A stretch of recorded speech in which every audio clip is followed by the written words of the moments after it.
Olá pessoal, eu sou o Thiago Ramos e esse é mais um Tudo que você sempre quis saber sobre o Espiritismo e tinha vergonha de perguntar. Hoje nós estamos com duas perguntas aqui mais atuais, né? Estamos em tempos de pandemia, então vamos para elas, né? Tiago, é verdade que o termômetro, né, que afere a temperatura na testa prejudica a pineal? Né? É uma pergunta aí atual e não prejudica a pineal, né? A pineal ela é um órgão aí, digamos assim, uma glândula, né, cara para nós espíritas, né? Descartes já falava que ela era esse ponto de conexão entre a alma e o corpo físico, e depois André Luiz, né, principalmente aí no Missionários da Luz, veio nos trazer muitas informações acerca da pineal, informações, né, diga-se de passagem, que estão sendo, né, validadas pela ciência aí anos e anos, 50, 60 anos depois. Né? Tem um artigo muito interessante sobre isso, que fala dos escritos do André Luiz sobre a pineal e da validação científica que nós tivemos aí 30, 40, 50 anos depois. Então é um órgão caro para a gente, uma glândula cara para a gente, porque nós sabemos que ela também faz um pouco dá para o espírito encarnado essa possibilidade dessa conexão com o mundo espiritual, e tem um papel muito importante nos fenômenos mediúnicos.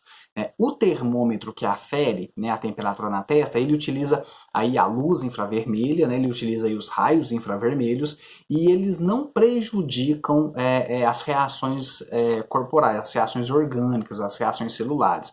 Né? A luz infravermelha, ela já tem no Sol, né, o nosso próprio Sol, quando a gente pega aí o espectro não visível, né, da luz solar, a gente tem basicamente duas radiações, né, a infravermelho e a ultravioleta. A infravermelho, né, nós temos ela aí e ela não prejudica, ela sim, né, adentra pelo corpo, né, pela pele, atravessa a pele, mas ela não causa tantas reações no corpo físico. Já a ultravioleta, sim, né? A ultravioleta ela já é capaz de fazer reações químicas dentro do corpo, mas a gente aí tem essa questão em algumas, né, das ondas ultravioletas, que nós temos várias divisões, né? A nossa camada de ozônio aí, então, serve um pouco como uma barreira para ela. A luz infravermelha nós utilizamos, né, em saúde, em medicina, aí, desde meados do século passado, então, para tratar artrites, para tratar lesões aí musculares, né? A própria ferida, né? No processo de cicatrização de uma ferida, a gente utiliza luz infravermelha, então já é utilizada amplamente como tratamento na área médica, e a luz infravermelha, então, ela não faz esse tipo de alteração no nosso corpo, né? Prejudicial, e pode ser utilizado aí de acordo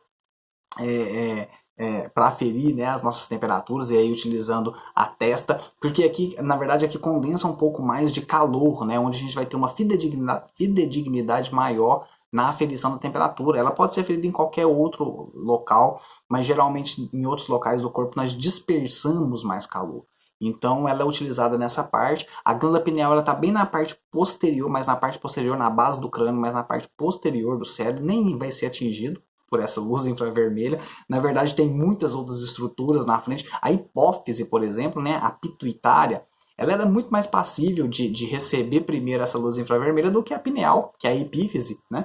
Então não altera, né? A gente pode ficar despreocupado. O espiritismo, gente, o espiritismo ele preza muito pela ciência, né? Kardec já nos falava isso, né? Quando a ciência nos mostrar que estamos errados numa parte, a gente muda naquele ponto e fica com a ciência. Então o Kardec deve estar revirando o túmulo, né, com esse negacionismo científico que nós estamos vivendo agora, mas a gente pode ficar despreocupado que a nossa pineal ela não vai ser alterada, não vai causar câncer, né, a gente deixar ferir a temperatura na testa. Então quando você for no supermercado ou qualquer um outro local que o pessoal vá ferir, pode ficar descansado, né? Não é para isso que, não é por isso que você vai ter alterados aí as suas possibilidades de desenvolver mediunidade, por exemplo. E a outra pergunta também tem a ver com a pandemia, né? Diz assim: Tiago, é lícito que a gente mantenha as reuniões mediúnicas mesmo em tempo de pandemia? Então, como eu disse, essa questão do que o Espiritismo preza pela ciência, né? Nós estamos num momento onde a nossa ciência nos recomenda o distanciamento social. E o espiritismo segue, né? O espírita, que é um bom espírito no sentido de um bom estudioso, né? Ele segue essas recomendações médicas, eles seguem essas recomendações de saúde, né? De uma forma mais ampla, é lógico. Então, não é recomendado que as reuniões mediúnicas continuem, né? Que os estudos, que as palestras, né? Continuem aí em tempos de pandemia. Mas alguém pode virar e falar assim, mas Tiago, lá na minha reunião são só 4 pessoas, né? 5, 6 pessoas, com todos os cuidados, né? Nós não conseguimos ter esses cuidados, né, numa reunião mediúnica, porque por mais que a gente fique no distanciamento, a gente ainda faz ela em local fechado, né? A gente ainda faz ela com porta fechada, é, muitas vezes a pessoa que está na reunião, uma ou outra pode precisar de um atendimento, né? Às vezes eu vou ter que dar um passo, tenho que me aproximar. Então nós vamos quebrar essas regras de distanciamento e nós temos que ser, na verdade, uma doutrina aí que dá esse exemplo de que segue aquilo que a nossa ciência hoje já nos diz. Os espíritos que precisam de auxílio, eles vão continuar sendo tratados da mesma forma, eles vão continuar sendo atendidos no mundo espiritual da mesma forma, né? Os espíritos desencarnados que auxiliam os benfeitores, eles têm as suas formas, as suas maneiras de fazer isso, né? Eles não precisam tanto assim da gente para fazer isso. O nosso fluido vital, que muitas vezes é necessário para uma reunião mediúnica, eles tiram ele de outras formas, né? E auxiliam da mesma maneira. Geralmente a reunião mediúnica ela pode potencializar esses tratamentos e muitas vezes ela serve que ela faz um tratamento duplo, né, para o desencarnado e para a equipe também, né, que geralmente se beneficia daquilo que está sendo falado. Mas o trabalho continua da mesma forma, né? Nós aqui temos essa tendência de achar que nós somos totalmente essenciais, né, para um serviço que se eu não fizer, né, nossa, um monte de pessoas vai ficar sem atendimento.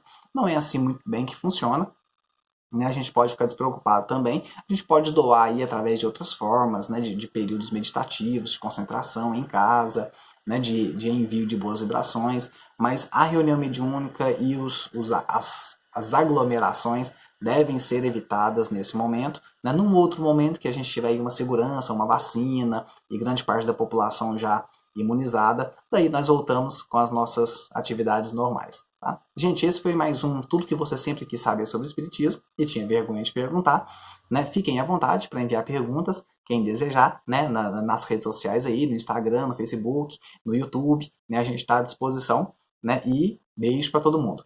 Compartilhem aí com os amigos, se estiverem gostando. E é isso. Abraço.